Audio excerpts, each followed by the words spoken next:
Donc pourquoi es-tu venu participer au forum aujourd'hui? Alors, la première des choses, c'est que j'ai été cordialement invité par les Franca.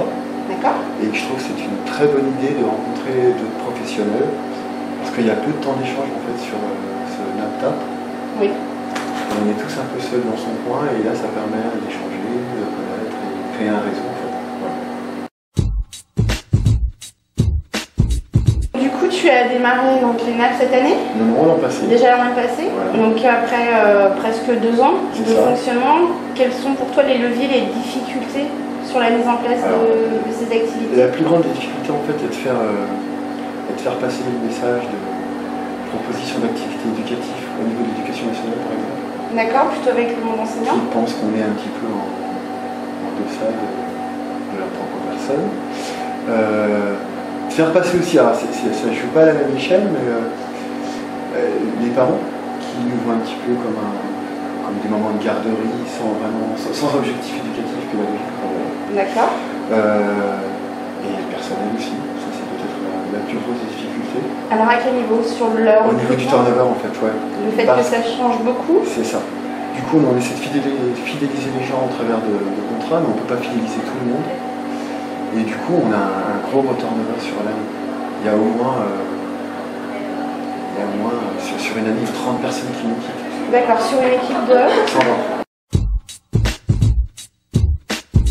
Quels sont les leviers pour toi sur une bonne mise en place pour des activités de qualité? Ce que j'apprécie dans ce temps-là déjà, c'est pourquoi on le fait, c'est-à-dire pour les enfants, de mélanger les enfants de différentes origines, de différents milieux sociaux, puisqu'ils sont tous égaux sur ce moment-là, c'est gratuit. Nous au Creusot, on a choisi alors ça peut être certain, mais on a choisi en fait de ne pas leur faire choisir dans cette activité. D'accord, les enfants choisissent pas? Non, l'idée c'est justement de les amener à... on a des petits gars qui font de la couture, on a des filles qui font 7 séances de rugby.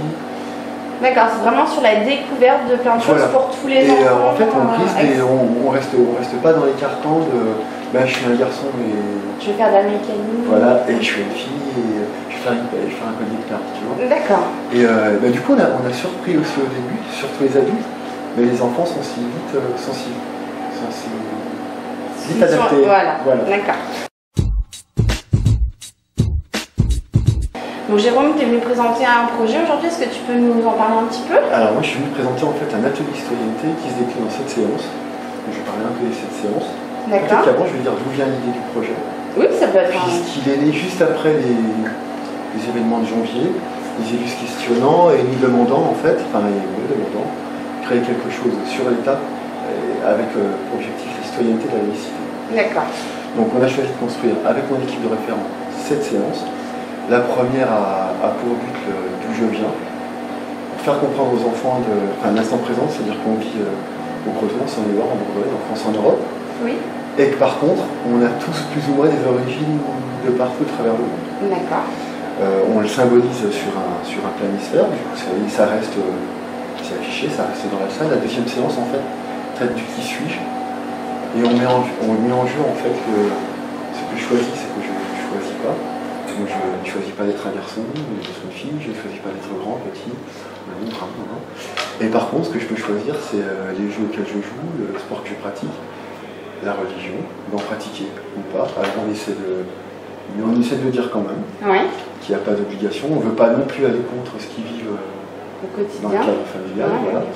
Mais ce qui nous fait plaisir, c'est ce qu'on essaie de faire, c'est de leur faire entendre à un moment qu'il est possible aussi de... Voilà. D'accord. La troisième séance en fait est un peu plus ludique, puisqu'on a choisi de bâtir un jeu de loi sur le thème de la citoyenneté. Voilà. On prend les grands thèmes, le savoir-vivre en société, la politesse, enfin voilà. Et comme ils sont en jeu, ça passe bien, ils sont vraiment en mouvement, on a gardé le principe du jeu de loi. C'est un vrai jeu de loi. C'est un vrai jeu de loi. On a une séance de jeu de coopération. D'accord. Donc on utilise surtout le parachute. Ouais. Je pense qu'on connaît tous cet outil. Et vraiment, on prend un temps à la fin, un temps forum en fait, où on essaie de leur montrer qu'ensemble, on est quand même bien mieux que les uns contre les autres. D'accord. Après, chaque fois, il y a un petit temps d'échange ou de forum où les enfants, du coup, s'expriment. On insiste en fait sur pourquoi c'est de la coopération et pas de la compétition. D'accord. Et pourquoi c'est bien mieux pour eux. Okay. On traite aussi des droits de l'enfant au travers d'un petit livret qu'on a créé. D'accord, tu l'as appelé, il a un titre aussi? Les droits de l'enfant. Les droits de l'enfant, tout Je simplement. joue avec les droits de l'enfant, je shoot. D'accord. Et puis on termine en fait par la visite d'un élu. Puisqu'ils ont été demandeurs du projet, je leur ai demandé de s'investir aussi un petit peu. Et du coup, ils viennent parler de la citoyenneté, de la laïcité et du point de vue institutionnel. D'accord. Donc ça ponctue cette séance. Et du coup, les enfants préparent l'interview avec les Alors on leur en parle la élus. séance d'avant. D'accord. Et non, moi j'aime mieux que ce soit... C'est un temps d'échange. Ouais, j'aime mieux que ce soit C'est une rencontre. pas trop préparé en fait. D'accord, c'est une rencontre entre les enfants Voilà. et l'élus. Et du coup c'est bien parce qu'on a le maire qui s'est déplacé. Alors là, c'était... Ouais. Non, c'est vrai. Toujours Franchement, ça a impressionnant marché. pour des enfants. Mais du coup, c'est des élus de tous bords qui leur parlent aussi de leur portefeuille. Enfin, il y a un éclairage différent à chaque visite, c'est vraiment bien. Et c'est toujours le même groupe d'enfants? Non. D'accord. On a travaillé en P4 2014-2015, c'est avec les CM2. Donc P4, c'est la période 4, c'est ça? C'est ça. Et là, en P5, on est en train de travailler avec les CM1. Donc il y a aussi d'autres projets qui sont présentés aujourd'hui. Est-ce qu'il y en a qui t'ont donné envie de refaire dans ta structure? Alors, plein. D'accord. Plein. Le projet sur la discrimination de la langue des signes. Oui. Le projet d'Irlande pédagogique. Parce que leur approche est intéressante en fait. Nous on a essayé mais on n'a pas été aussi performant. D'accord. Et puis un truc sur la sécurité routière aussi. D'accord, le jeu de l'art avec la Voilà. sécurité routière. Voilà. D'accord. Merci beaucoup, Merci Jérôme. à toi. Merci à toi.